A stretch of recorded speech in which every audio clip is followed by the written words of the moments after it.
right, Chase, the red light's on. So this is go time. This is when all the magic has to happen. So I hope you're ready for it. You good? Excited. Looking forward to it. Awesome. Cool. Well, let's start off with a simple sound check. What'd you have for breakfast this morning? I kind of rotate between 3 breakfasts. Try to make things easy on myself, so prepare it the night before. So it'll either be overnight oats, some sort of egg that I cook in advance, usually like a frittata or a smoothie. This morning was the overnight oats. Okay. All right. And just the oats, nothing else fancy with it, or just go with the oats? You mix it up, have different things every day. Today was chocolate protein powder and peanut butter, some flax seeds. So try to keep it healthy, get a little protein in the morning. Well, I will say I think this is episode 207. I think this is the most advanced breakfast scenario because you're preparing it the night before. Most people are like, I don't know, I just had some coffee and an egg thing. Oh, so man. you're prepping it. You're putting the work in. Oh, yeah. Yeah. I got to. Yeah. Well, the problem is, you run out, you go to the gym, you do something in the morning, you need something quick. Right. You can't waste that time. Well, congrats. I think, like I said, you're in a category of your own. Most people just they're not preparing at the breakfast the night before. So good on that. So, well, why don't we, instead of just talking about breakfasts, why don't we actually move over to why we're talking? Why don't you tell my listeners, one, who you are and what your product is over on Kickstarter right now? Cool. My name is Chase Larson. I'm the co-founder and chief operating officer for Ampere. Our product is Cell, which is an expandable wireless charging sanitizer. We launched this a couple weeks ago, and we're going through almost the end of the month this month, and check it out. That's cool. So for our listeners who can't see it right now or haven't been to the page, kind of walk us through what do you mean about like an expandable wireless charger? And I'm sorry, what is it, sanitizing? Yeah. So there's a lot in there. Mouthful. What does it do? There's a lot in there. We've launched a couple wireless charging products before in the past. Our first product was Unravel. Probably get into that a little bit later. But we've had a lot of experience with wireless charging. I'm based in China. I'm very close with our factories over here. I'd be lying if I was said that this wasn't kind of relevant in the current moment. This kind of sterilization, sanitation whole area has become more and more popular. So, we were looking at different things to do in this space, but we wanted something a little bit more unique. So we kind of played to our strengths and made what we think is a great charging station, even if it wasn't a sanitizer, that you'd like to have it on your desk. You can have your phone vertically. You can have your phone horizontally as a phone stand. It's got an additional USB-C output port, so you can charge something else at the same time. It kind of serves the purpose of a phone stand on your desk that also has wireless charging built in. It's got 2 15-watt wireless charging coils, so it's a giant area. So easy to find the sweet spot, which I know can be annoying with wireless charging. So we kind of took everything that we learned from our experience in wireless charging and charging in general and added the whole sanitation aspect to it. That's cool. Now, for a product like this, this isn't the first rodeo, but what starts the process of kind of the idea to what I see on Kickstarter right now? Like, what has to happen for you guys? Yeah. We launched our first product a few years ago, and we've have a lot of ideas in the hopper. A lot of things kind of at different stages of development, at different stages of ideation, napkin sketches, sometimes 3D renderings, kind of always trying to look at what's out there, what's doing well, what we like, what, we find problems every day. Obviously with something like this, that this area is very popular right now. Sure. And so a lot of the suppliers that we talk to are working in this space. A lot of customers are asking about this, people requesting things that are antimicrobial or have UV sterilization or, that sort of thing. So, we were kind of funneled this direction, I think. It wasn't the smoothest. We thought it was going to be easier than it was, to be honest. And the development, we had a couple little obstacles along the way, but we're really happy with the final product. So that's cool.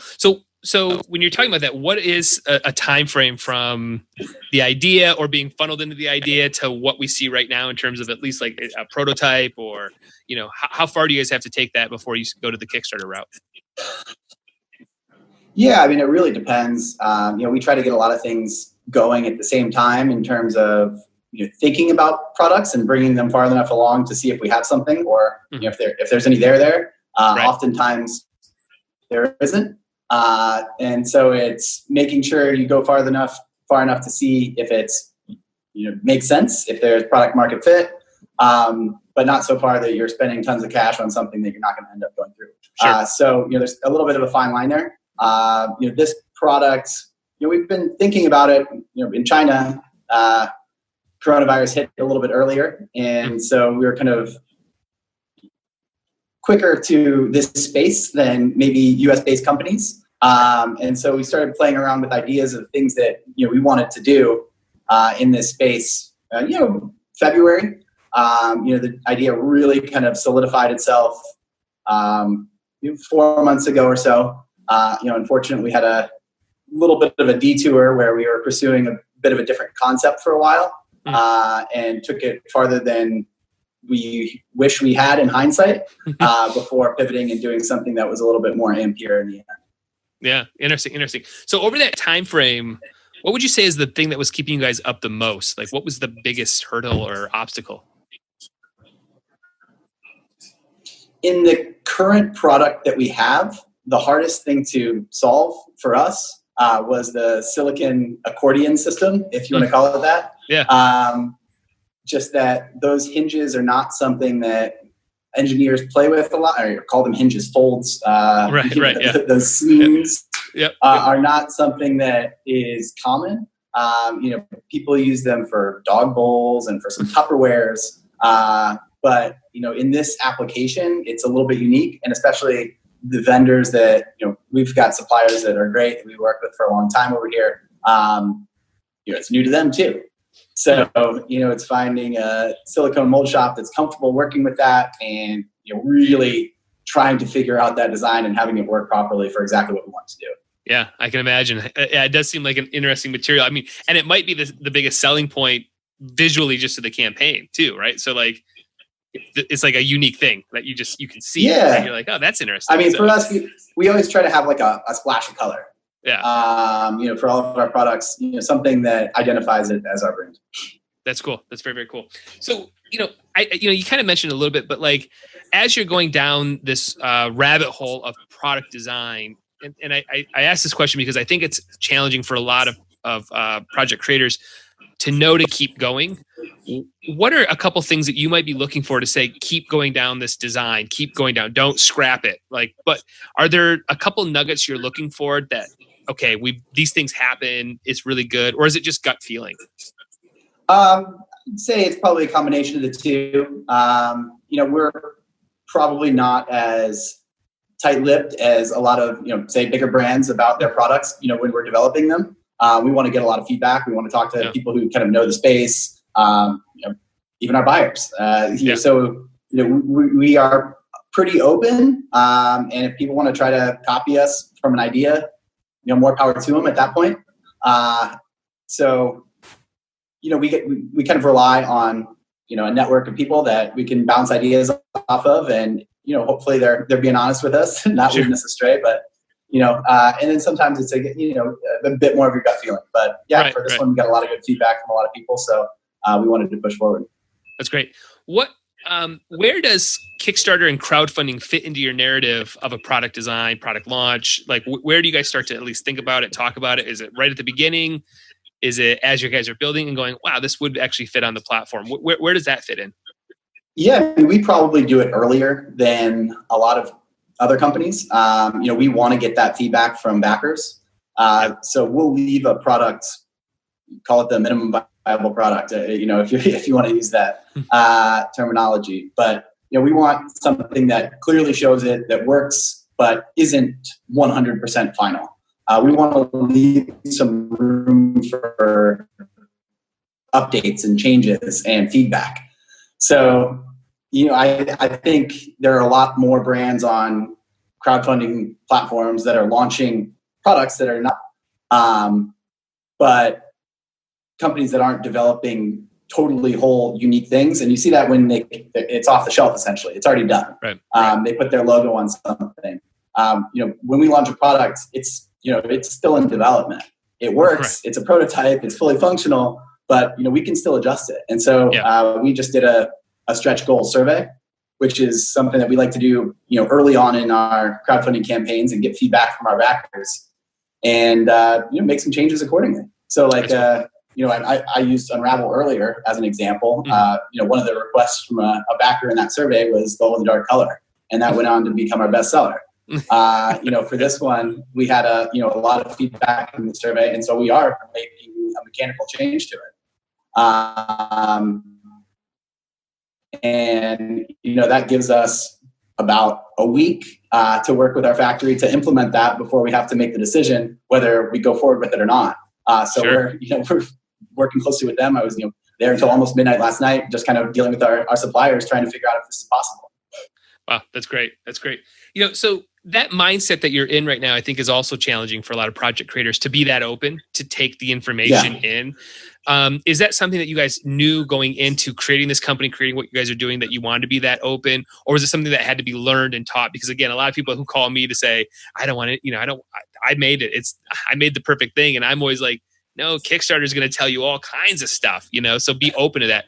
That's challenging for a lot of people. So how do you guys think that you guys approached it to working in your business,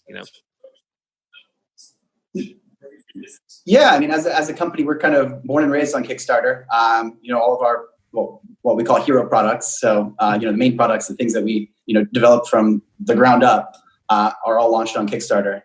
Some of the accessory products we'll add to our website afterwards. Some things that we'll use as gifts or add-ons or things like that.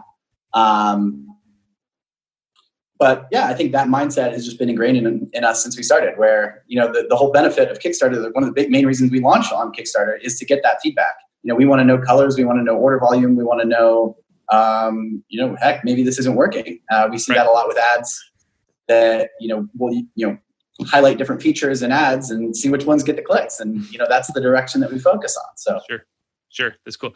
So, for people thinking about running a crowdfunding campaign, what were you looking for data-wise or behind the scenes to say that you're ready to launch? I mean, again, not your first rodeo doing this one, but what are you guys looking for to say, okay, today's our launch day. The prototype's there, data's behind us. What are you guys looking for?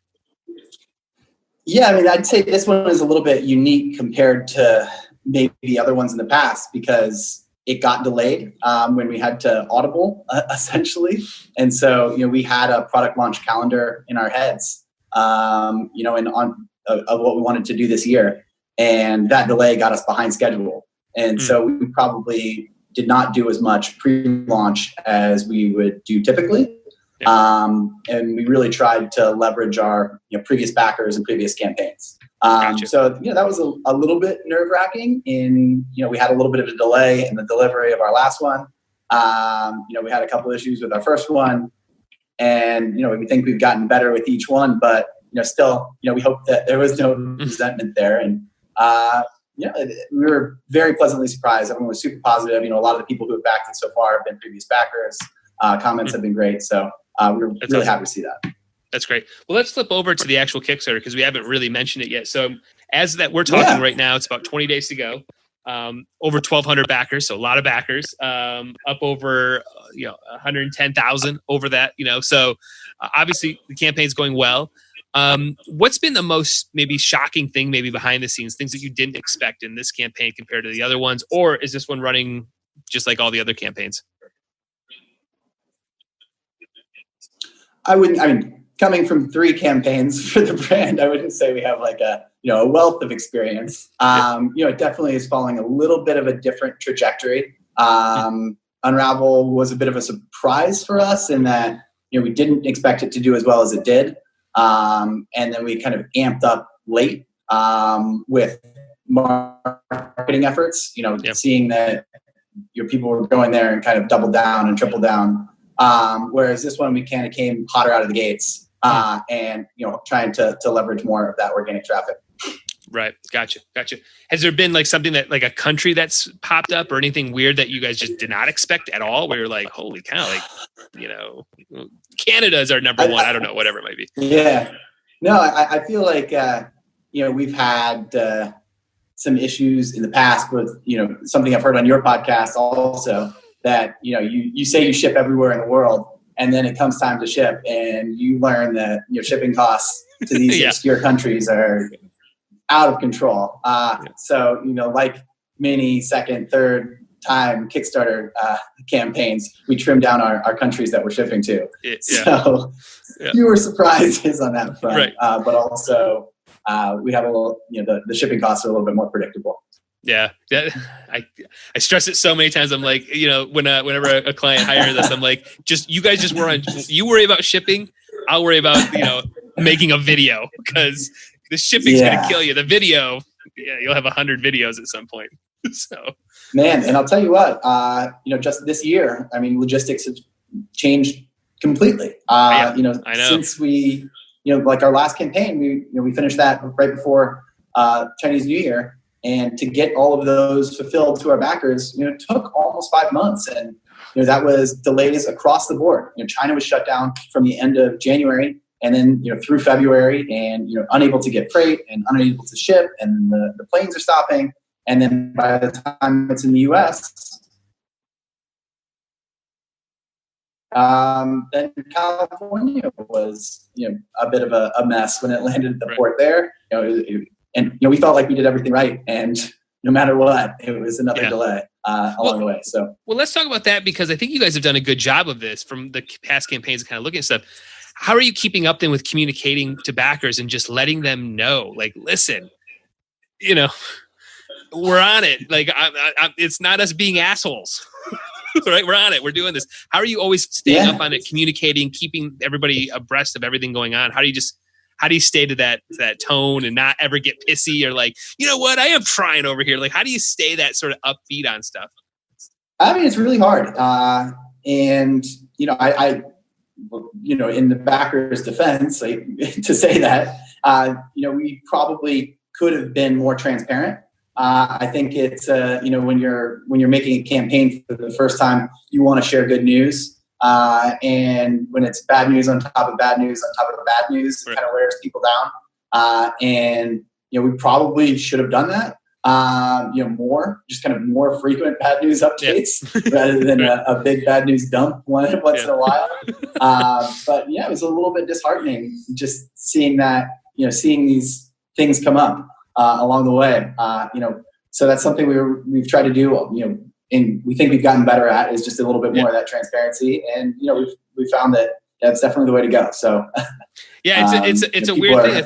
It's another thing I tell clients. I'm like, just, be open and honest, because this community accepts it. I mean, there's a point where they don't, but like, we accept a lot, like we get it. We do get a lot of the nuances behind the scenes, and, just let us know, right? Like, just let the community know. It's interesting. I mean, it's hard to kind of, coming from almost communications in a more corporate sense, where, you kind of spin things that's not the direction you want to go on Kickstarter. It's more that, here's what's really going down. Yeah. And it's not the type of press release that, Walmart would be releasing. Right. No, you want to do like, here's the screenshot of the customs letter that got sent to me. Like, exactly. I'm dealing with it. Like, so I wasn't expecting it. She told me. Yeah, that's hilarious. So, with 20 days to go, what are some of the strategies that you guys are doing as a company to keep that momentum going? I know you mentioned like surveying your backers and stuff, but like, what else do you do to just keep energy up and keep people coming and keep that trough of despair as low as possible, right, in these campaigns? Yeah, I mean, actually, we feel really good about this one. Having shipped through what we just shipped through, we know our fulfillment. We know exactly what's going to happen. We've been, shipping for a while now. So, really for us, it's driving eyeballs to the page. Our conversion rates are good. Our current backer community was great, but I think we've kind of reached the end of that. Where a lot of the backers that supported us in the past, if they're going to back us, they have, and they're not waiting until the end to do it. Right. So it's finding new people and bringing them there. So like Kick Booster is a great tool, encouraging people to send their friends over for a small commission. We typically do all of our marketing advertising in-house. Right now we're exploring some other options, talking to some other agencies, trying to find some different ways to drive eyeballs. Yep. Yeah, it's just getting a little bit creative. That's cool. That's cool. So what happens then? So campaign ends in 20 days. Money gets in your account, whatever, 2 weeks after that. What starts to happen for you guys to start the process of getting Cell into everybody's hands? Yeah, I mean, we're a small company, so that money actually pays for the product run. So we really do rely on that. So that order goes in the moment that money comes in the door, and so and at the same time, that also gives us the most accurate information when it comes to colors and quantities and right. Anything else about our order. That's another giant benefit of Kickstarter is that the big brands that are launching traditionally, they're sometimes sitting on 20,000 pieces of something that nobody wants. Yep. And so you see them end up in a weird country somewhere for 1/50th the cost, and right. that's not what we want to happen to our products at the end of the day. That's cool. And what like for you particularly, what do you start doing in your role as the company? Obviously you're in China, so meet with factories and all that stuff, I'm assuming. But like what does your day look like to get these products out? Yeah, I mean, I'm pretty focused on the product side. Again, in a small company, people wear a lot of hats. My role is chief operating officer, but if you put me in a big company, that very small part of my job would overlap with someone who's actually doing that role in a large company. Right. It's just kind of a catch-all for doing whatever needs to be done at that given point in time. We work on creatives, trying to create some better video assets. But the vast majority of my time is on product. I'm dealing with factories on a daily basis. We've got a good team here in Shenzhen that helps me, and that we're with our suppliers. There's a lot of moving parts in this product in particular. Between the silicone and going out to that supplier, we're very hands-on. We know where all the components are coming from. I drove to Guangzhou 2 nights ago to go to the testing lab. I was in Dongguan until midnight last night. It's a great place to be that I can still travel, within China and be boots on the ground and be in the factory with our manufacturing partners. That's the majority of my time right now. Gotcha. And how is, most times I'm talking to people who it sounds like what you're doing, they're emailing. That's an email communication back and forth. Did you make a decision to move to where you are to have that sort of boots on the ground as opposed to having to deal with all this through email and stuff? I came to China in 2006 to study, came back in 2008, and then moved here permanently in 2009. So I've been here for the last 11 years full time. A lot of that time was in Shanghai, and I recently actually moved down to Shenzhen, in no small part because of the coronavirus making it more difficult to travel. When I couldn't make it down to Shenzhen for 4 or 5 months, that really affected our business and slowed things down. Sure. Because I was almost like everyone else, doing a lot via email. That definitely slowed things down, because when we can provide feedback in a day, and the moment a sample is off the line, that I can be there touching and feeling it, making adjustments, that that time shipping to the US, looking at it, sending it back, providing feedback the next morning, they look at it, a lot of hours are wasted. Yeah. I agree, man. I think most people would want to be in your position if they have that opportunity, because I couldn't imagine doing the email route on all the nuances of this stuff. I just couldn't imagine it. And the waiting of 2 weeks for everything. Difficult. Everything's got to be 2 weeks, right? Like, I want this small change. 2 weeks. Cool. It's crazy. Yeah. It's nuts. So you start to see why when people are like, oh yeah, I think we should be able to get this out within at least like 3 months. And I'm like, you haven't done any research. There's just no way. There's just no way. Twice as long and twice as expensive. Yep. Yeah. I think that should be right right. Exactly. Cool. You said it's 10 grand. Actually, it's 20 grand. It's doubling. Keep going. 2 months? 4. Okay. 4 months. Yeah. Now we're on pace here. That's cool. So I guess, what's this next year look like, and how do you approach, multiple Kickstarters, multiple products? What does like a year look like then for a product like this once the Kickstarter ends? Obviously, you start doing all the manufacturing. Like, what does a whole year look like for you guys?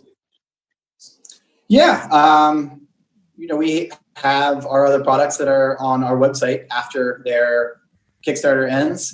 We try to move to Amazon and then to our website, ampere.shop. And this year, this is our first product launch. I mean, we fulfilled one that we did last year, but this year, this is our first. So I guess in order, we had Unravel in 2018, Side Pocket in 2019, this one in 2020. And fulfillment kind of happened the next year, and then we launched the next product. So we've kind of been on that trajectory, but we were developing all of these other products at the same time, and so we had a bit more ready to go this year, and so that's why we want this to be a quicker turnaround. And not only that, but I think it's more of a timely product than some of our other ones, which are a bit more evergreen. So I don't think that keeping things clean is going to go away anytime soon. But I also think that it's a lot more top of mind right now. So we want to get this on, through production and into people's hands as fast as possible, and then get our next Kickstarter up here this year. That makes sense. Yeah, it makes sense. So how about like the next 5 years? Like what do you guys envision for your roadmap? What your company is doing? Is it staying in the clean, division of this sort of stuff? Is it more charging type of things? Like, what do you guys just see for the next 5 years in your roadmap? Yeah, I mean, we try to make things that you'll use every day. And so, there are a lot of products that are very cool and very niche. And so if I have this exact situation, this is great for me. But a lot of what we try to do is everyday things, and just make kind of interesting, functional, creative, innovative products that you'll use every day. And so for this one, you just have it on your desk. It's your charger. If you clean your phone with it 3 times a day, throw it in there for a minute, you're probably better off. But, if you're not, then you can use it as a phone stand, as a charger, as you're on a conference call, surfing the internet, whatever. So, we have a lot more products in that kind of space where they're innovative, but they're everyday. Coming up, we have some really cool ones that we're excited about in audio that, is a kind of a new space for us. So they've been in development for a long time, but we think have legs. So we're really excited about it. Awesome. Well, I've been ending every podcast with sort of a lightning round questions that has nothing to do with Kickstarter. So if you're good with that, I'll shoot them over. You ready? Fire away. All right. What have you been watching in the Netflix, Hulu streaming services? Anything caught your eye lately? Really, we kind of go back to the old favorites that allow you to unwind. Parks and Rec is kind of the go-to. Yeah, mine's The Office. Like it'll be on here after this interview. I got to do some work. I got to plug in. The background noise of The Office, and I always tell people it makes me feel like I actually have coworkers. Yeah. No, sometimes when you're doing light work, you can afford to have something on in the background. And totally. Parks and Rec is my go-to. Okay, all right. How about has there been a movie though that you've watched? Any sort of movies? Can't say I've seen a movie in a long time. Airplanes used to be my go-to, but haven't been on a plane in a long time. Yep. Yeah, it's funny. One of the things too, I've been blown away with asking this question now so many times. People are like, I just don't have time for movies. And then I ask them the other question. They're like, but I've watched this 12-hour thing in bite-sized chunks. It's like, you watched this like 3-part series thing, but you didn't. I don't have time for movies. Well, it's fine. It's kind of the attention level. Like I can have Parks and Rec on in the background, but I need to focus on a new movie. Exactly. Yeah. No, I totally get it. How about podcasts? I mean, I know you listen to mine, like you said earlier. So you're always listening to mine. Any other podcasts out there that you frequent? I love podcasts. Russ Roberts, Econ Talk is great. Conversations with Tyler Cowan, Ezra Klein's awesome. Going into politics, Pod Save America is really fun. Love to leave it.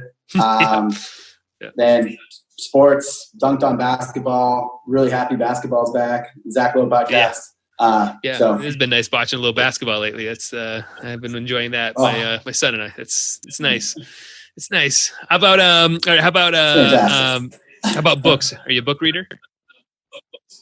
Yeah, no, I read all the time. I found recently I've been taking things that are a little bit lighter. A lot of heavy stuff around. I thought Bad Blood was really fun. About Theranos, Conspiracy by Ryan Holiday. about Peter Thiel and Hulk Hogan was really fun. Yeah. What else? Algorithms to live by. It's about every day using kind of it's a data scientist or computer scientist creating algorithms for your day-to-day situations like parking or finding an apartment.